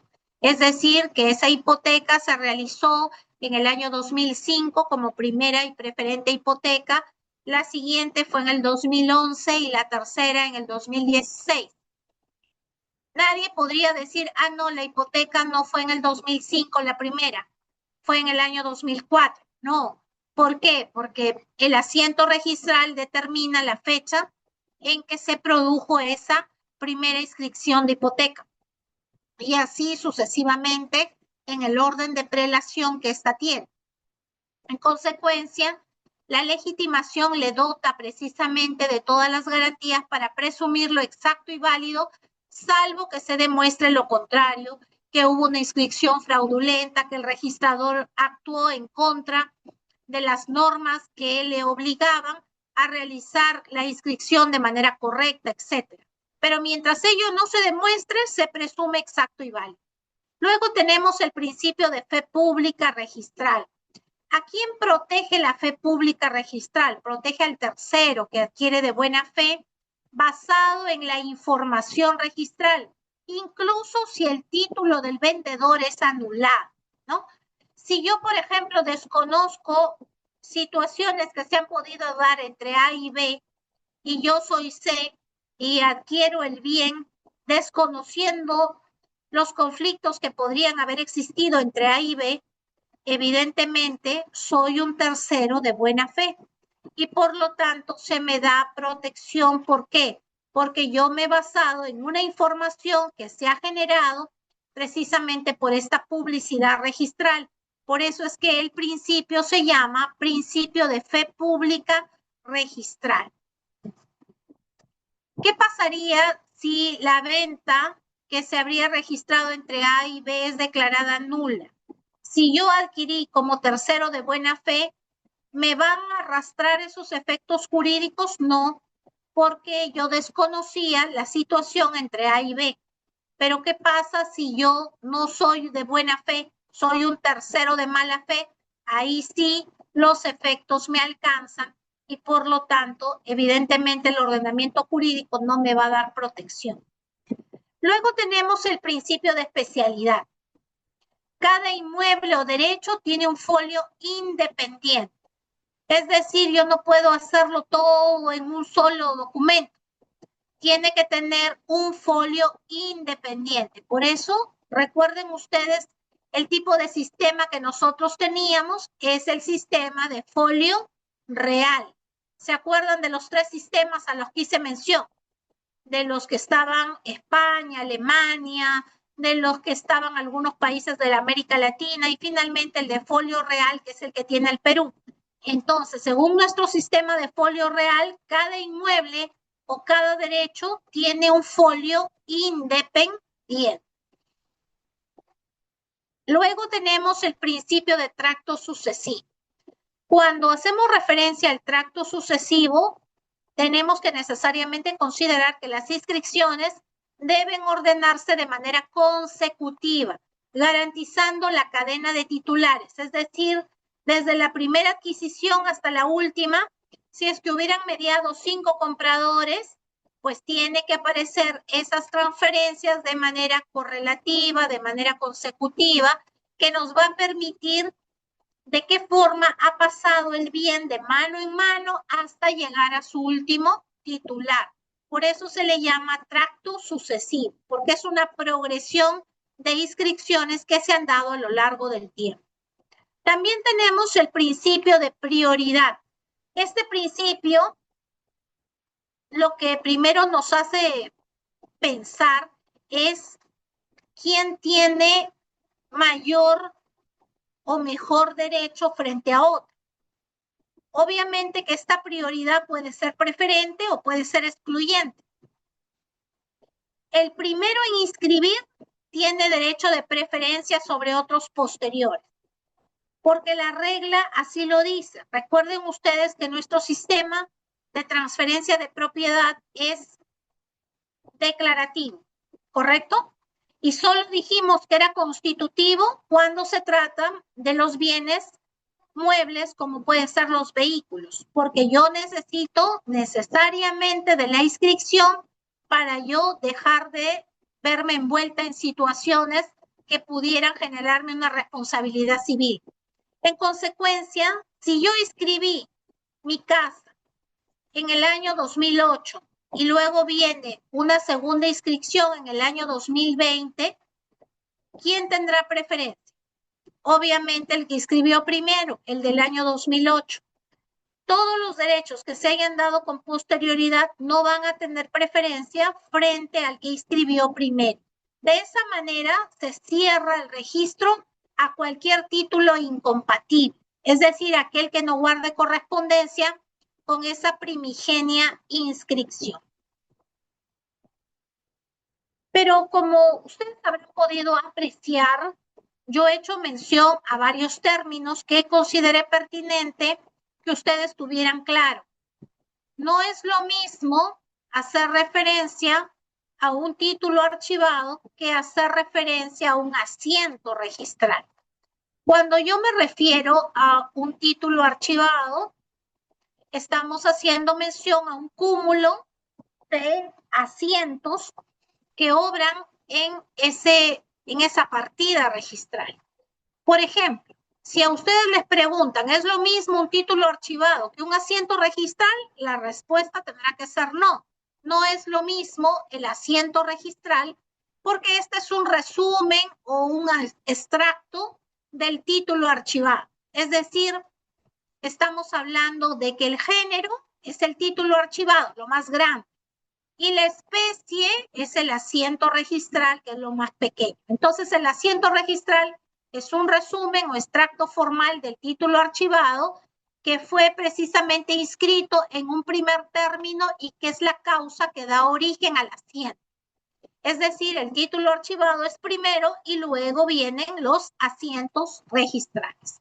Cabe señalar que nuestro sistema registral se configura bajo el sistema de extracto, mediante el cual se recoge o se sustrae del título jurídico una parte a fin de que sea publicitado en un plano diferente, mas no por ello autónomo de su causa, ¿no? Entonces, si nosotros hacemos el análisis de lo que significa un asiento registral, no quiere decir que no tenga que ver con el título archivado, sino que es un extracto precisamente de lo que contiene ese título archivado. Pero también se nos ha pedido que nosotros nos refiramos a lo que significa la publicidad registral. ¿Y por qué es necesario ahondar en lo que es la publicidad registral?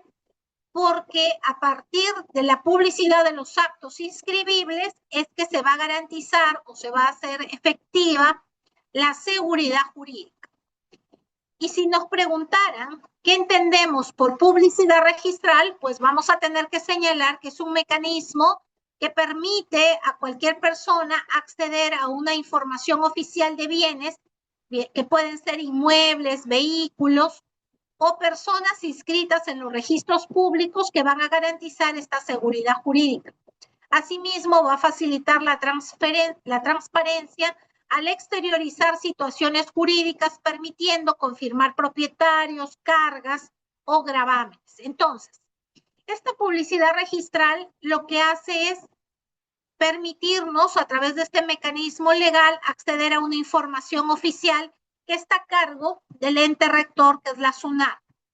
Pero, ¿qué nos está diciendo el jurista Delgado Schelge sobre la publicidad registral? Nos dice que la publicidad registral es una exteriorización continua e ininterrumpida de un acontecimiento jurídico que organiza e instrumenta el Estado mediante un órgano operativo con el fin de generar la cognoscibilidad general a terceros.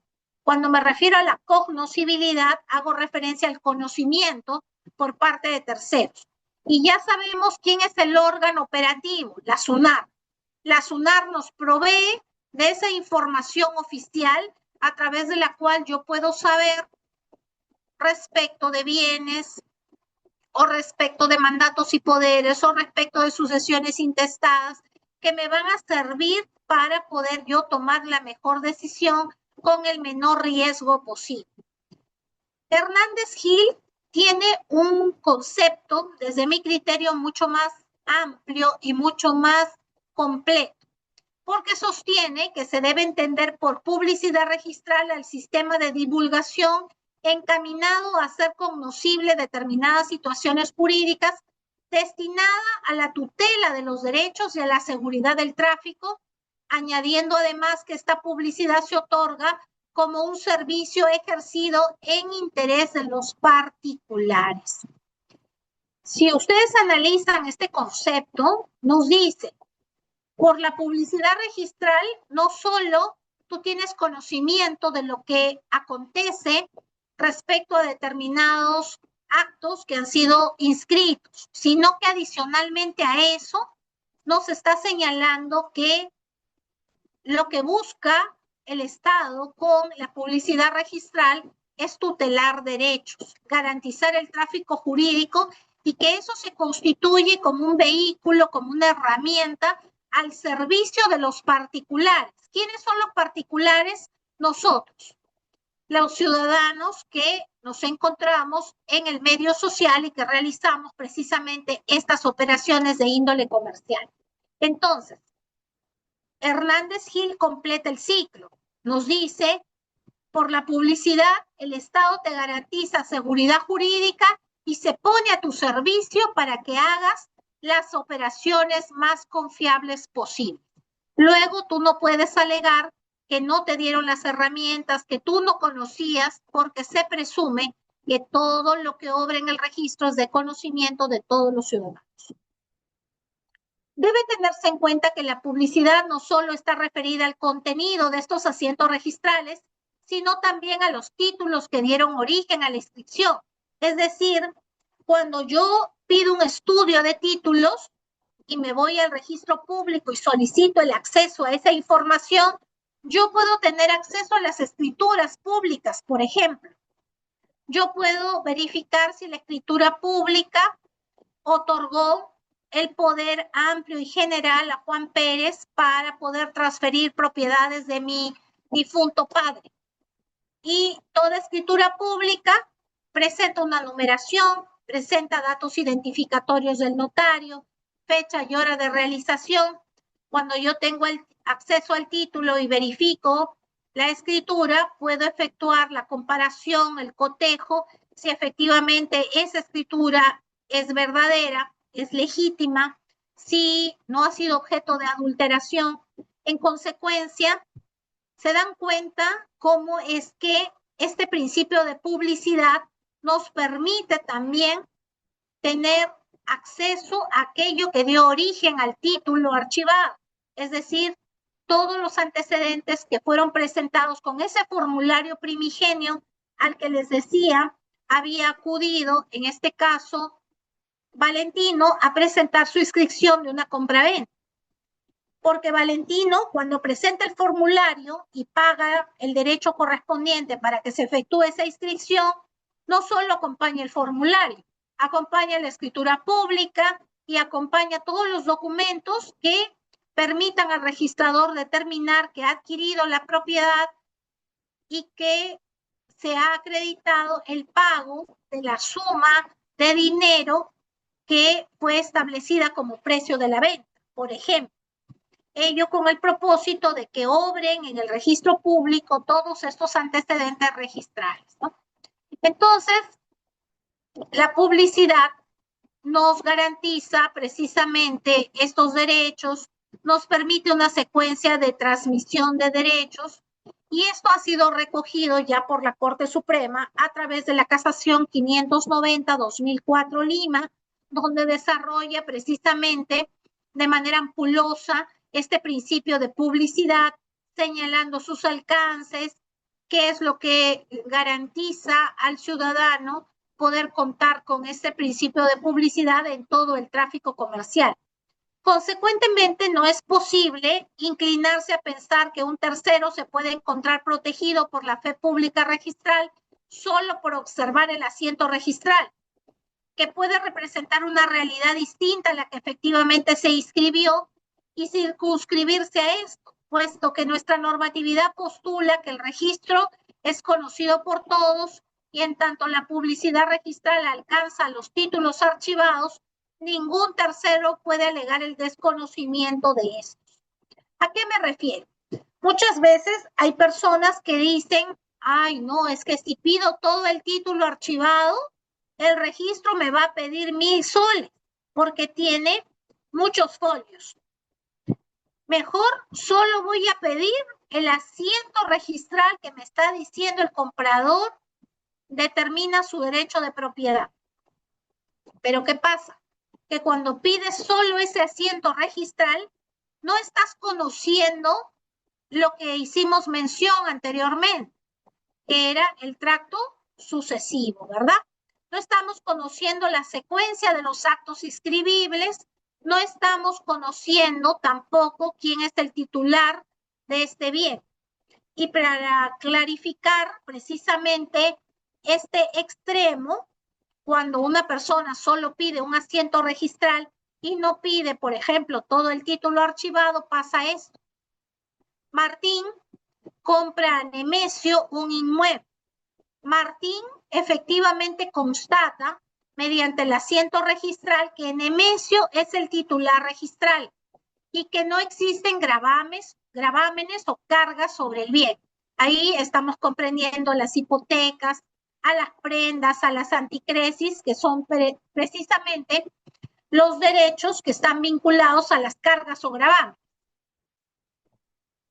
Posteriormente, Martín es notificado con la demanda de nulidad de acto jurídico que la esposa de Nemesio ha iniciado.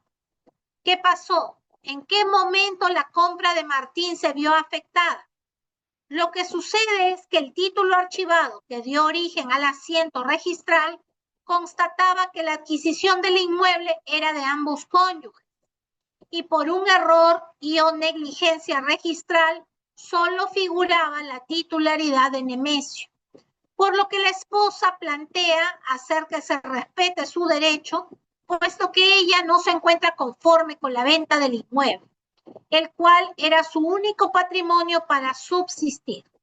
Indiscutiblemente, Martín ahora se encuentra en una situación que le va a generar mayores costos, mayores gastos, afrontar su defensa judicial, que no es cosa sencilla, lo cual le va a requerir emplear tiempo, esfuerzo, dinero, pero todo ello se pudo evitar si simplemente se hubiera tomado conocimiento efectivo del título que dio origen al asiento registral, obviamente, y diligentemente hubiera conocido y procurado comprar a ambos titulares del bien.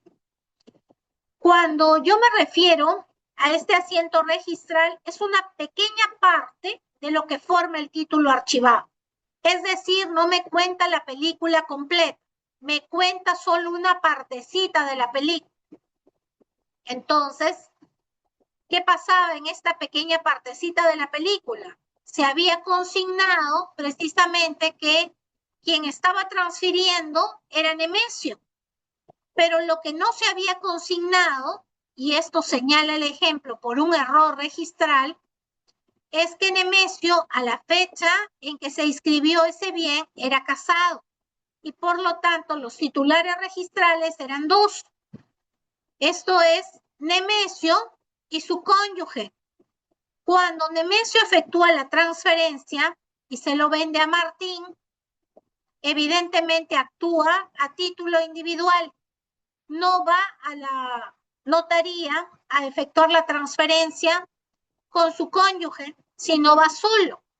Y por lo tanto, cuando la cónyuge se entera que el bien que le correspondía también a ella, producto de esa sociedad conyugal, ha sido transferida, en este caso a Martín, evidentemente ella tiene que tomar las acciones legales respectivas para evitar su afectación en el 50% de la propiedad que le correspondería. Y por eso es que el ejemplo nos dice que cuando yo quiero solicitar información registral, debo pedir el título archivado. No debo pedir solo el asiento registral porque no me permite comprender la totalidad de los actos que fueron objeto de inscripción. Asimismo, debemos recordar que de acuerdo al artículo 2012 del Código Civil, se presume, sin admitirse prueba en contrario, que toda persona tiene conocimiento del contenido de las inscripciones.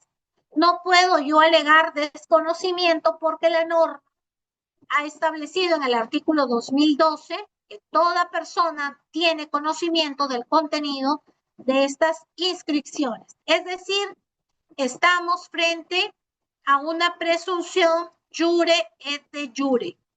No admite prueba en contrario. ¿Dónde encontramos esto? Encontramos esto en el título preliminar, numeral 2, en el artículo 127, 128 del texto único ordenado del Reglamento General de los Registros Públicos. Bien. Asimismo, he considerado pertinente, ya que me quedan todavía unos minutos por delante, abordar un aspecto importante que está relacionado precisamente a lo que establece el Código Civil sobre el registro. Y es que precisamente nuestro Código Civil ha efectuado una sistematización adecuada respecto de lo que involucra precisamente este libro noveno. Y es que si nosotros verificamos el Código Civil, el libro noveno hace mención desde el artículo 208 en adelante precisamente a todo lo que hemos abordado el día de hoy, que está relacionado a los registros, que en este caso tenemos 7 clases de registros en el cual podemos ubicar el registro de la propiedad inmueble, el registro de las personas jurídicas, el registro de mandatos y poderes, el registro personal, el registro de testamentos, el registro de sucesiones intestadas y el registro de bienes muebles. Por su parte, también ha desarrollado precisamente el registro de la propiedad inmueble desde los artículos 2018 al 2023, estableciendo lo que también hemos abordado relacionado a la prioridad que debe existir en la calificación de títulos, teniendo en cuenta la forma en que han ingresado los mismos, esto es, considerando la hora, el día en que se produjo precisamente este ingreso. Porque quien inscribe primero tiene derecho preferente. Eso es algo que debe quedar bastante claro de esta ponencia para efecto de que podamos comprender los alcances de lo que implica el estudio de este libro noveno que desarrolla todas las formas de registro a los que hemos abordado el día de hoy. Agradezco infinitamente su atención durante todo el tiempo y además hago extensivo, aprovechando la oportunidad, el saludo en la antesala por el Día de la Mujer a todas las mujeres que formamos parte de esta plataforma virtual, así como a todas las mujeres de las familias de los caballeros que se encuentran en esta plataforma, porque es un día de reconocimiento y también un día de reflexión para poder seguir desarrollando pues todos aquellos cambios que involucren el bienestar de la mujer en forma progresiva, teniendo en cuenta la dura realidad social que nos toca enfrentar.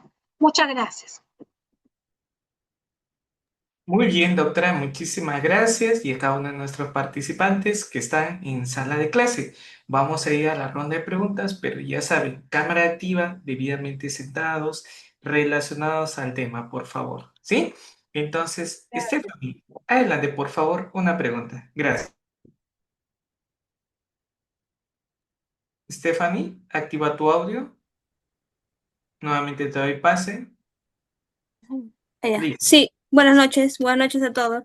Sí, doctora, una consulta. No entendí una parte sobre la tutela de apariencia que dijo a título oneroso, el título oneroso es diferente al título gratuito. La tutela solo acepta el título oneroso. No entendí esa parte, no sé si me puede explicar, por favor. Claro Gracias. que sí, claro que sí. Lo que pasa es que cuando nosotros queremos invocar una apariencia de tutela, tiene que necesariamente el acto jurídico que se realice tiene que ser a título oneroso. No admite ningún tipo de acto a título gratuito. ¿A qué me refiero? Cuando, por ejemplo, yo realizo una transferencia simulada, lo hago respecto de bienes en los cuales debe mediar una contraprestación. Es decir, si tú transfieres el bien de A a B, tiene que haber el pago de un precio por una transferencia de compra-venta. No así ocurre respecto de una donación, porque el donante no le paga ninguna suma de dinero al donatario para la recepción de ese bien. Es un título gratuito, el acto de la donación, porque no media ninguna suma de dinero. Entonces, cuando abordamos este tipo de actos que dan apariencia y que generan protección a terceros, tienes que necesariamente pensar en que la tutela se va a dar siempre que se trate de actos jurídicos de contenido oneroso, en donde haya mediado una suma de dinero, ¿no? Muy bien, gracias, doctora, y damos pase a Jefferson. Adelante, Jefferson. Una pregunta. Gracias. Muy buenas noches, doctor. Agradecer por Buenas una excelente noches. práctica como siempre. Y bueno, Gracias. felicitarle por el Día de la Mujer. Doctora, Gracias. yo pronto, tenía una duda justo con el ejemplo que nos dio de que justamente a través de las simulaciones sobre lo que viene siendo, por ejemplo, compra y venta de un terreno, no sé si esa parte podría caber lo que viene siendo por vicios de la voluntad, por ejemplo, el tema de error o incluso también imposibilidad del objeto. O no Claro, cabe ello, simplemente queda la apariencia y protección, o sea, la tutela de la apariencia y protección de derechos. gracias. Mira, lo que pasa es que cuando nosotros hacemos mención a la tutela de apariencia y protección de derecho, hacemos mención a la existencia de vicios de la voluntad y de acuerdo al ordenamiento jurídico, los vicios de la voluntad se dan, como bien tú lo señalas, por error, por dolo, por fraude, ¿correcto?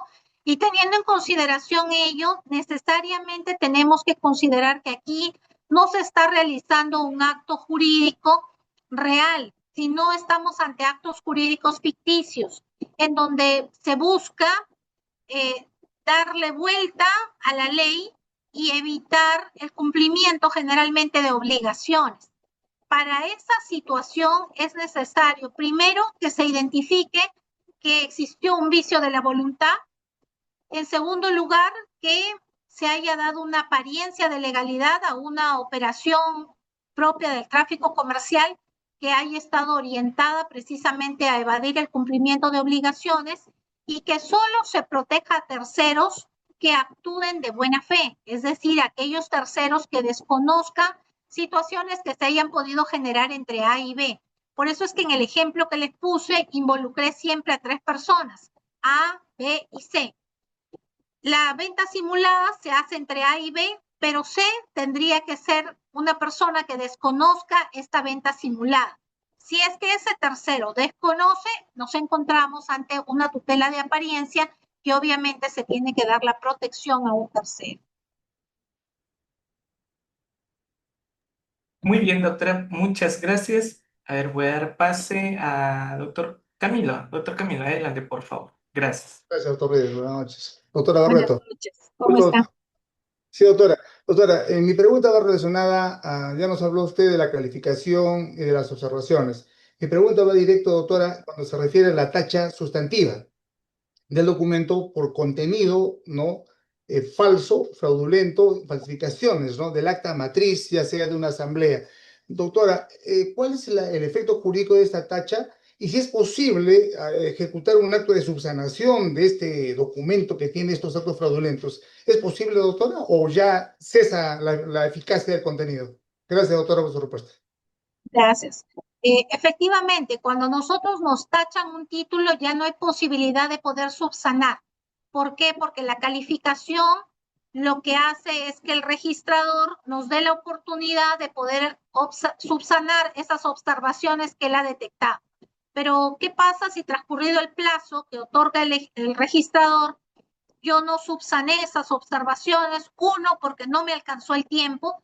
Generalmente los tiempos que se dan en el registro público no son cumplidos precisamente por las partes porque resultan exiguos para la obtención de esta información que se pide. Básicamente en los casos, por ejemplo, se me viene ahorita a la memoria, una forma de llegar a la tacha del título es porque te piden información de el catastro, que tú no puedes efectuar la presentación de documentos que determinen los linderos, tus colindantes, etcétera, y el tiempo que se te otorga resulta siendo insuficiente. Entonces, cuando se tachó el título, tú ya no puedes subsanarlo luego de la tacha porque ya la tacha cierra el acto de calificación de manera definitiva. Pero eso no quiere decir de que tú no puedas reingresarlo como un nuevo acto inscribible, precisamente aquello que no pudiste alcanzar para efecto de la inscripción que fue objeto de tacha, ¿no? Entonces, pero ahí viene una situación que no hay que descuidar. El tema que si en ese intervalo de tiempo que te tacharon el título y mientras tú nuevamente ingresas tu nueva solicitud para inscribirlo, ya considerando aquellos documentos que te faltaron y que fueron lo que llevaron inicialmente a la tacha, si se produce una inscripción antes de que tú reingreses ese acto jurídico para su inscripción, evidentemente, teniendo en cuenta la prelación, se va a tener que calificar por parte del registrador aquello que ingrese antes de que tú nuevamente reintentes esa inscripción registral ya con el cumplimiento de esos requisitos, ¿no? Por eso es que es importante tener que subsanar las observaciones dentro de los plazos para evitar la tacha de títulos y también es importante para evitar que otra persona pueda ganarnos la prioridad en la inscripción, porque imagínese si en lo que usted va y consigue la información, viene otra persona a la que el mismo vendedor que le vendió a usted la propiedad le compró y lo inscribe antes, obviamente el que inscribe primero tiene preferencia frente al que lo inscriba después. Entonces, siempre hay que tener cuidado con esto porque aquí el que llega primero, conforme establece el viejo y conocido refrán, el primero en el tiempo, el primero en el derecho. Eso hay que tenerlo en cuenta. Muy bien, gracias, doctora. María Alejandra, adelante, por favor. Una pregunta. Gracias. Buenas noches, doctora. Buenas noches. Agradecerle a la ponencia. Mi consulta o mi pregunta es la siguiente. ¿Qué sucede si en una partida existen dos copropietarios y uno de ellos inmoviliza la partida? ¿El otro copropietario podría transferir o vender sus derechos y acciones e inscribirlos? Buena pregunta. Lo que pasa es que ahí tenemos que tener en cuenta que una cosa es el acto jurídico que lleva a una persona a transferir una propiedad y otra cosa es el acto de inscripción. En el supuesto que me estás planteando, la persona puede vender sus acciones y derechos. Nada le impide no hacerlo. ¿Por qué? Porque ten en cuenta que nuestro sistema de transferencia de propiedad se basa en el consensualismo.